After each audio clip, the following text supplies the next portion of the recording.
Hello বন্ধুরা, কেমন আছো তোমরা সবাই? আশা করি সবাই খুব ভালো আছো। আমাদের আজকে জার্নির 5 নম্বর দিন, সেই জন্য আমরা সবাই রেডি হয়ে ব্রেকফাস্ট করে স্নান টান সেরে বাসে উঠে পড়েছি। আমরা যাচ্ছি সবাই মিলে আজকে শ্রীনগর। আমাদের এখানে ট্রাভেলার বাস দিয়েছিল জার্নির জন্যে। তো আমাদের হোটেল থেকে চেক আউট করে বেরোতে প্রায় 9টা সাড়ে 9টা বেজে গেছিলো। আর কাটরা থেকে শ্রীনগরের জার্নি প্রায় সারাদিনের। তো আজকে আমাদের সারাদিন বাসেই কাটাতে হবে। রাহু মন্দির, রাহু আর শনিদেব রাহুর মন্দির বলছি তো আমি। দেখো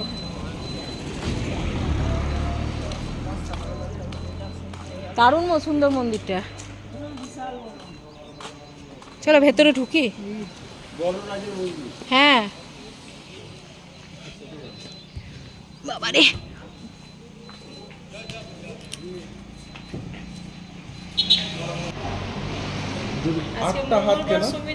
এটা কি? এটা সোমবার নয় মঙ্গলবার। আজকে মঙ্গলবার আজকে বজরংবলী দর্শন হয়ে গেল।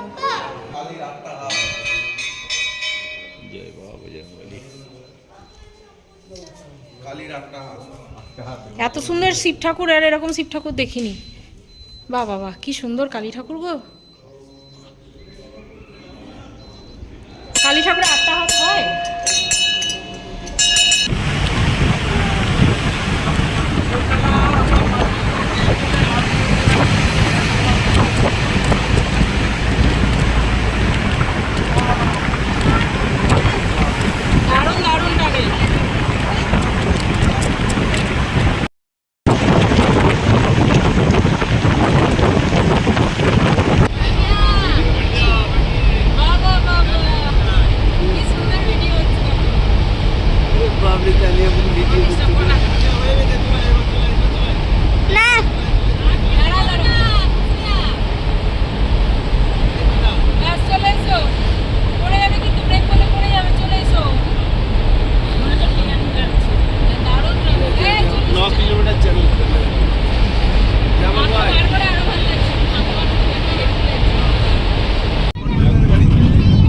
মেঘটা দেখো কি সুন্দর লাগছে, মেঘটা দেখো বাপি, মেঘটা দেখুন কি সুন্দর লাগছে দেখতে।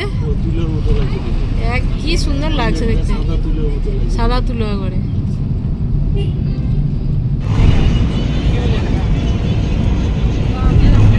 পুরো মাঠ জুড়ে একবারে সরষে, এদিকে যত ওইদিকে বাপরে বন্ধ একদম। হ্যাঁ হ্যাঁ, দারুণ লাগছে দেখতে।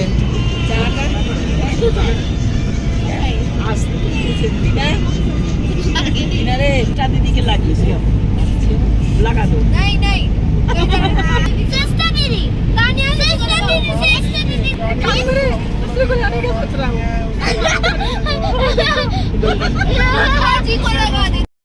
সারাদিনের জার্নির পর আমরা অবশেষে হোটেলে এসে পৌঁছালাম। তো আমাদের হোটেলটা রাস্তার ধারেই ছিল, পারস হসপিটালের সাইডে ছিল। তো আমাদের হোটেলের নাম ছিল hotel city plaza and restaurant. আমরা যখন হোটেলে এসে পৌঁছাই তখন ঘড়িতে বাজে প্রায় 5টা সাড়ে 5টা। তো সেইভাবে তখনও সন্ধ্যা নামেনি, কেননা ওখানে সন্ধ্যা একটু দেরিতেই হয়, সেই জন্য তখনও রোদ উঠেছিল। আমরা হোটেলে গিয়ে প্রথমে ফ্রেশ হলাম, কেননা সারাদিনের জার্নির পর আমরা প্রচণ্ড টায়ার্ড হয়েছিলাম।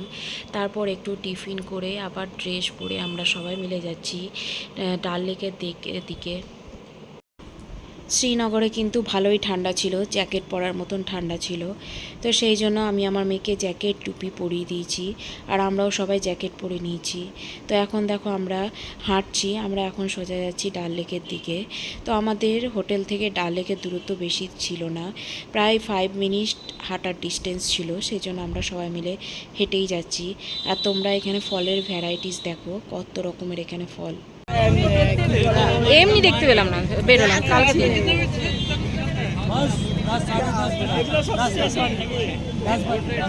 কোনগুলো? ওইগুলো। আমরা হাঁটতে হাঁটতে অবশেষে ডাল লেক এসে পৌঁছালাম। তো ডাল লেকের রাতের ভিউটা দেখো কত সুন্দর লাগছে দেখতে। আর আমরা শ্রীনগর এসেছিলাম ঈদের পরের দিন, তো সেই জন্য দেখো এখানে প্রচণ্ড বাজিও ফুটছে, আর রাতের ভিউটা দেখতেও অসাধারণ লাগছে। তো আমরা সেই ফাঁকে এখানে শিকারা রাইডও করে নিলাম সবাই মিলে।